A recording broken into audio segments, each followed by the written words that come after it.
Mummy બચાવો, કોઈ છે? મારા દીકરાને બચાવો. આ ચીસો સંભળાતા જ આખા ચિડિયાઘરમાં અફરાતફરી મચી ગઈ. આજે 12 વર્ષના આરવનો જન્મદિવસ હતો. આરવ એક ગરીબ પરિવારનો છોકરો હતો. તેના પિતા રમેશભાઈ શહેરના બસ સ્ટેન્ડ પાસે ચાની લારી ચલાવતા. માતા સુનીતાબેન લોકોના ઘરમાં કામ કરતી. ઘરમાં બહુ પૈસા નહોતા. મહિને 12 થી 13,000 રૂપિયામાં જ આખું ઘર ચલાવવું પડતું. પણ આરવ ખૂબ સમજદાર અને સારો છોકરો હતો. તેને જાનવરો સાથે બહુ પ્રેમ હતો. સ્કૂલની લાઇબ્રેરીમાં તે કલાકો સુધી સિંહ, વાઘ, હાથી, જંગલ અને પ્રાણીઓ વિશેની પુસ્તકો વાંચતો. આરવનો જન્મદિવસ નજીક આવી રહ્યો હતો. એક દિવસ પિતાએ કહ્યું, બેટા આરવ, આ વખતે તને શું ગિફ્ટ જોઈએ? આરવે તરત કહ્યું, પપ્પા, મને એકવાર ચિડિયાઘર જવું છે. પિતા થોડા વિચારમાં પડી ગયા, કારણ કે ચિડિયાઘર જવું એટલે ટિકિટ, ખાવાનું, બસ ભાડું. પણ તેમણે નક્કી કર્યું. 6 મહિના સુધી રોજ થોડા થોડા પૈસા બચાવ્યા. અને જન્મદિવસના દિવસે કહ્યું, બેટા, તૈયાર થઈ જા. આજે આપણે રાજકોટ ઝૂ જવાના છીએ. આરવ ખુશીથી કૂદી પડ્યો. ખરેખર પપ્પા? હા બેટા. સવારના 9 વાગે તેઓ ચિડિયાઘર પહોંચ્યા. ગેટ પાસે મોટી લાઈન હતી.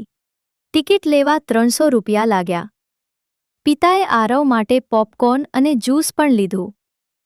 અંદર જતાં જ આરવની આંખો ચમકી ઉઠી. મમ્મી જુઓ, હાથી. પપ્પા જુઓ, જિરાફ. તે એક પછી એક બધા જાનવર જોવા લાગ્યો. હરણ, રીંછ, મગર, બંદર, પણ આરવને સૌથી વધારે રાહ હતી સિંહને જોવા. બપોરના 12 વાગે તેઓ સિંહના બાડા પાસે પહોંચ્યા. તે એક મોટો બાડો હતો. 15 ફૂટ ઊંચી દિવાલ ઉપર લોખંડની જાળી, અંદર એક મોટો સોનેરી અયાળવાળો સિંહ ફરતો હતો. આરવ મંત્રમુગ્ધ થઈ ગયો. પપ્પા, કેટલો મોટો છે? માતા બોલી, બેટા, દિવાલ પાસે વધારે ન જતો. પર આરવને સિંહને નજીકથી જોવા મન થયું. તે દિવાલ પર ચડીને નીચે જોવા લાગ્યો. દિવાલ લગભગ 3 ફૂટ પહોળી હતી. આરવે થોડું આગળ વળીને જોયું અને ત્યારે તેનો પગ સરક્યો. ધડામ! આરવ સીધો 15 ફૂટ નીચે સિંહના બાડામાં પડી ગયો. ચારે તરફ ચીસો ઉઠી. બાળક પડી ગયો, સિંહના બાડામાં. લોકો દોડીને ભેગા થઈ ગયા. આરવના પિતા અને માતા તો રડવા લાગ્યા. મારા દીકરાને બચાવો. આરવ જમીન પર પડ્યો હતો. તેના પગમાં ઈજા થઈ હતી, લોહી પણ નીકળતું હતું. અને ત્યારે સિંહે તેને જોઈ લીધો. સિંહ ધીમે ધીમે તેની તરફ ચાલવા લાગ્યો. 1 પગલું, 2 પગલું. આરવનું દિલ જોરથી ધડકતું હતું. તેને પુસ્તકોમાં વાંચેલું યાદ આવ્યું. જાનવર સામે ભાગશો નહીં. તે શાંતિથી બેઠો રહ્યો. સિંહ તેની સામે આવીને બેઠો, ઘૂરતો રહ્યો, પણ હુમલો ન કર્યો. સમય પસાર થતો ગયો. ઉપર લોકો ભેગા થતા ગયા. પોલીસ આવી. ઝૂના અધિકારીઓ આવ્યા.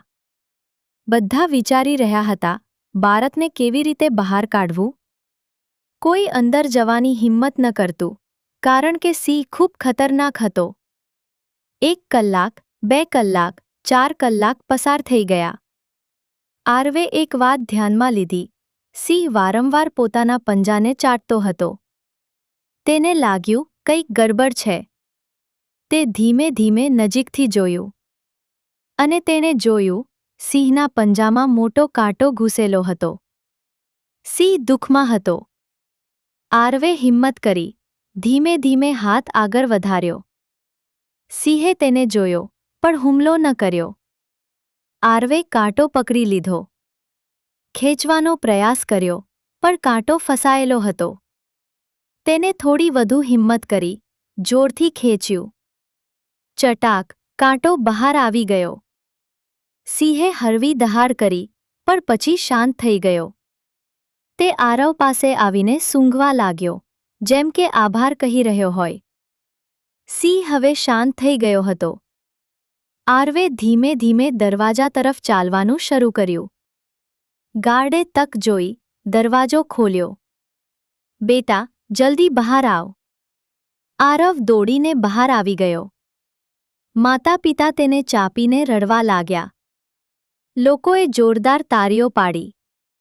બીજા દિવસે સમાચાર ફેલાઈ ગયા. 12 વર્ષના છોકરાએ સિંહના પંજામાંથી કાંટો કાઢ્યો. આરવને બાળ બહાદુરી એવોર્ડ મળ્યો.